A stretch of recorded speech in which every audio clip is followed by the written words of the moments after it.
समर्पण का उदाहरण कौन है? स्त्री, अर्धांगिनी। कैसे? समर्पण किसे कहते हैं? समर्पण कहते हैं कि सामने वाले की खुशी में खुश रहना और दुख में दुखी रहना। एक पत्नी अपने पिता, माता, परिवार सबको छोड़ा एक पुरुष के लिए। वह पुरुष जिसे कल तक वो जानती नहीं थी, पर समाज ने मंडप के नीचे बिठाया और उसने मांग भर दी। अब जिसने मांग भर दी उसमें समर्पण हो गया, और ऐसा समर्पण कि उसके लिए सब कुछ छोड़ दिया। उसकी खुशी मेरी खुशी, उसका दुख मेरा दुख, उसकी माँ मेरी माँ, उसका बाप मेरा पिता, उसका भाई मेरा छोटा भाई देवर, उसकी भाभी मेरी बहन, अपने सगी बहन, अपनी माँ बाप सबसे दूरियां, मेरा त्याग, मेरे परिवार का, यहाँ तक कि मेरा नाम खत्म, मेरा गोत्र खत्म। पति के गोत्र से मैं जानी जाऊंगी, पति के नाम से पहचानी जाऊंगी। पति जो नाम देगा आज से मेरा वो नाम होगा। अपना नाम छोड़ती है, अपना गोत्र। कल तक इसका गोत्र अलग था, पिता का गोत्र चलता था। शादी हुई, पति का गोत्र आया, पति के गोत्र से पहचानी जाऊंगी। पेट मेरा होगा, कोख मेरी होगी, दर्द मुझे होगा, पीड़ा मुझे होगी, पर जो औलाद होगी वो अपने पिता के नाम से जाना जाएगा। समर्पण एक पत्नी का जो होता है ना पति के लिए, ऐसा समर्पण जैसे एक पत्नी अपने पति के लिए सब छोड़ती है और पति की होती है। जिस दिन कोई भक्त पत्नी की तरह समर्पण प्रभु के चरणों में कर देगा, उसी दिन भगवत प्राप्ति हो जाएगी। समर्पण की प्रतिमूर्ति नारी है, क्योंकि गोत्र कौन छोड़ता है? बाकी तो सब छोड़ दिया जाएगा, पर पत्नी मांग भरती है अपनी, पर वो सिंदूर पति के लिए होता है। मंगलसूत्र पहनती अपने गले में, पर वो मंगलसूत्र पति के लिए है। मेहंदी रचाएगी अपने हाथ में, पर वो मेहंदी रचाएगी पति के लिए। चूड़ी पहनेगी अपने हाथ में, पर चूड़ी पहनेगी पति के लिए। श्रृंगार करेगी अपना, पर होगा पति के लिए। व्रत करती है, करवा चौथ करती है, अन्य व्रत, पर पति की लंबी उम्र के लिए, खुद की लंबी आयु के लिए कौन स्त्री व्रत करती है कि मैं लंबी आयु वाली बनूं? खुद की लंबी आयु के लिए स्त्रियां इतने व्रत करती हैं। स्त्रियां व्रत करती हैं बेटे की लंबी आयु के लिए, स्त्रियां व्रत करती हैं पति की लंबी आयु के लिए। एक आध व्रत अपनी लंबी आयु के लिए कर लें? नहीं, हर स्त्री भगवान से यही मांगती है कि हे प्रभु, मेरे पति से पहले मेरी मृत्यु होनी चाहिए। ये केवल स्त्री मांग सकती है। इससे बड़ा समर्पण क्या है कि मेरी आयु मेरे पति से कम हो, मैया जब तक जीऊं मैं सुहागन रहूं। अब बताओ मेरी बात सही है या गलत है? समर्पण की प्रतिमूर्ति कौन है? नारी, पत्नी। इसलिए ऐसा समर्पण किसे कहते हैं? इसे कहते हैं। अब ऐसा समर्पण कौन भक्त कर रहा है भगवान में? भगवान के मिलने में कसर नहीं है, देर नहीं है। तुम्हारा इस तरह के समर्पण करने में देर है, सौंप दो। समर्पण क्या है? जो अपने पति के सिवा किसी और पुरुष को ना देखे, पति के भाव से, वो नारी पतिव्रता है। हाँ, एक भगवान के सिवा तुम किसी को ना देखो, किसी और से कुछ ना मांगो। अब आपकी पत्नी पड़ोसी से, भाई साहब तुम हमें एक साड़ी दिला दो, फिर दूसरे पर, भाई सुनो आप हमारे पड़ोसी हो ना, हाँ सुनो आप हमें एक हार दिलाओ। क्या एक पत्नी अपने पति के सिवा किसी और से मांगे तो वो नारी अच्छी है या बुरी है? जो नारी हर पुरुष से मांगती रहे, सही है गलत है? गलत है। ऐसे ही आप लोग भी जिस जिसके मंदिर जाते हो सबसे मांगते हो, तो यह समर्पण थोड़ी है। समर्पण का मतलब है अपने इष्ट में समर्पण, मांगेंगे तो अपने कन्हैया से मांगेंगे, वरना किसी से नहीं, कुछ नहीं मांगेंगे। एक भगवान से, एक राम से, कुछ नहीं चाहिए हमें। हमें कोई कुछ भी दे, हमें नहीं चाहिए। हमें तो हमारा कन्हैया, हमारा पति बासी रोटी देगा, मैं वो खाऊंगी। पड़ोसी 56 भोग देगा, वो नहीं खाऊंगी। सही है, समर्पण ये है। आजकल के आदमी तो 17 भगवान बनाए बिठाए हैं। आजकल तो जो तुम्हें मन पड़ता है वो भगवान लॉन्च कर देते हो तुम। आजकल तो भगवान बहुत है, हाँ या ना? फिर तुम तो किसी को भी भगवान मानते हो। बताओ भगवान कौन है? एक भगवान है कि दो? क्या नाम है एक का? क्या एक भगवान का नाम क्या है? एक ईश्वरे को ब्रह्म द्वितीयो नास्ति। जो एक भगवान है उनका नाम है श्रीमन नारायण। वही नारायण राम है, वही कृष्ण है, वही नरसिंह है, वही वामन है, वही जगन्नाथ जी हैं। ये भगवान है। वही बिहारी जी हैं, वही गौरी गोपाल हैं। तो ये भगवान है। अब आप देखो इन भगवान के सिवा और बाजार में कितने भगवान मिलेंगे तुम्हें? ये सब फ्रॉड है। भगवान भी आजकल फ्रॉड मिलते हैं। हमारे यहाँ पंचदेव की पूजा होती है। 5 की पूजा कर सकते हैं आप।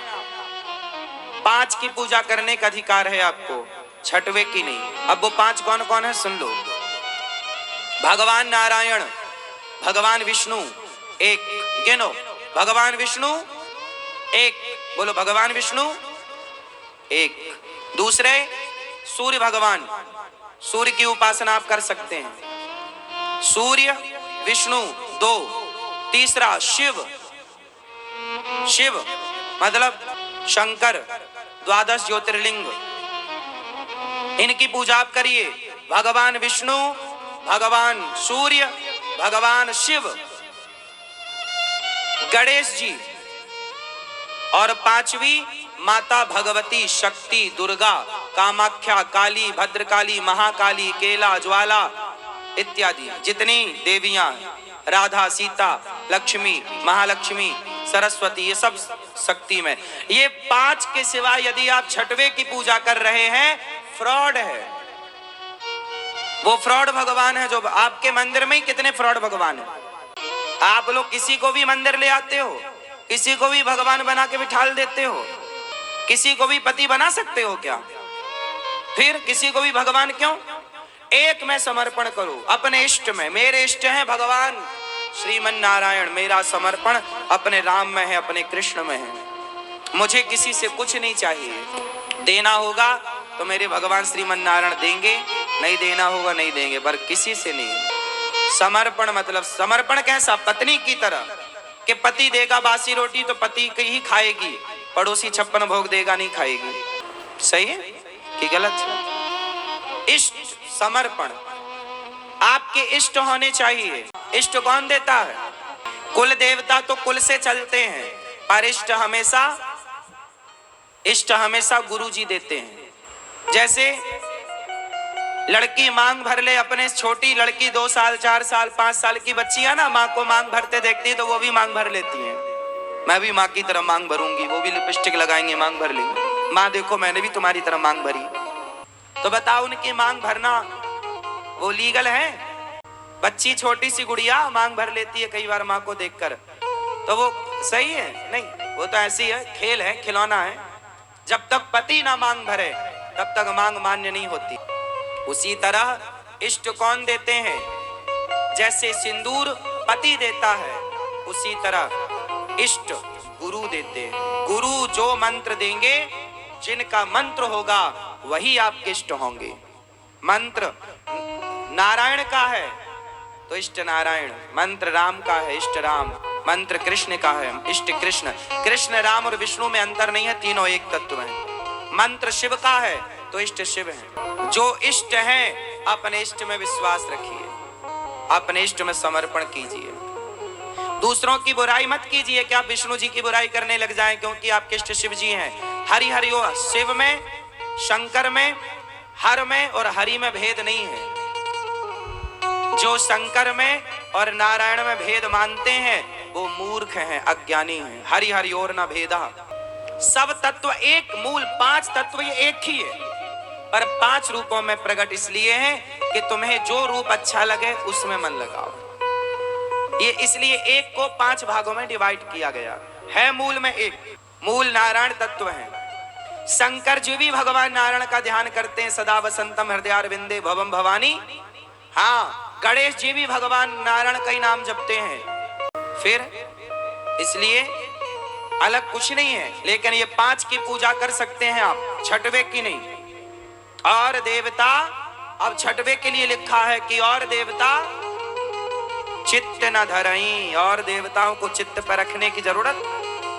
लेकिन तुम तो हर जगह जाओ, कहीं भी आजकल आप सबको भगवान मानते हैं। सबको क्यों? सबको, फिर आप सबको भगवान मानो, फिर कण कण में भगवान मानो, तब तो आप सही हैं। लेकिन सब भगवान, सब पति कैसे हो सकते हैं आपके? हर मर्द पति हो सकता है क्या? सब पति हो जाएंगे? सब भगवान हो जाएंगे?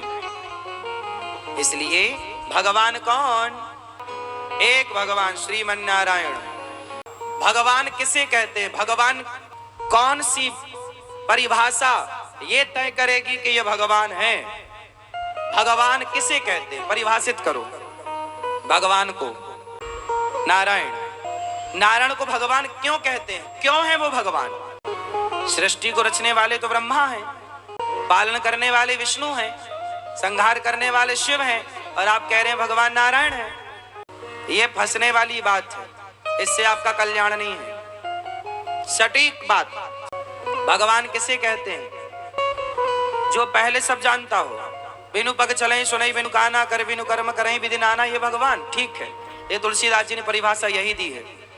ये भी भगवान, वो भी भगवान। तो आप कैसे बताएंगे कि नहीं भगवान सब नहीं हो सकते, एक भगवान है? कैसे एक को आप सामने लाएंगे? तो सुनो, जिनके पांव लक्ष्मी जी दबाती हो, जिनके चरण लक्ष्मी जी दबाती हो, लक्ष्मी जी जिनके चरण दबाएंगी वो भगवान है।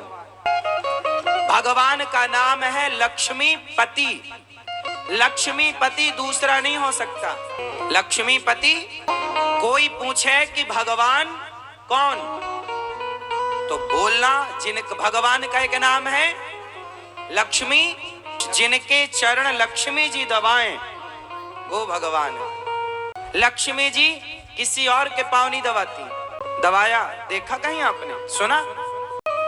इसलिए जो लक्ष्मी के पति हैं वो भगवान, और वही है राम। सीता लक्ष्मी और नारायण राम, राधा लक्ष्मी, कृष्ण नारायण। तो नारायण और लक्ष्मी ये भगवान है।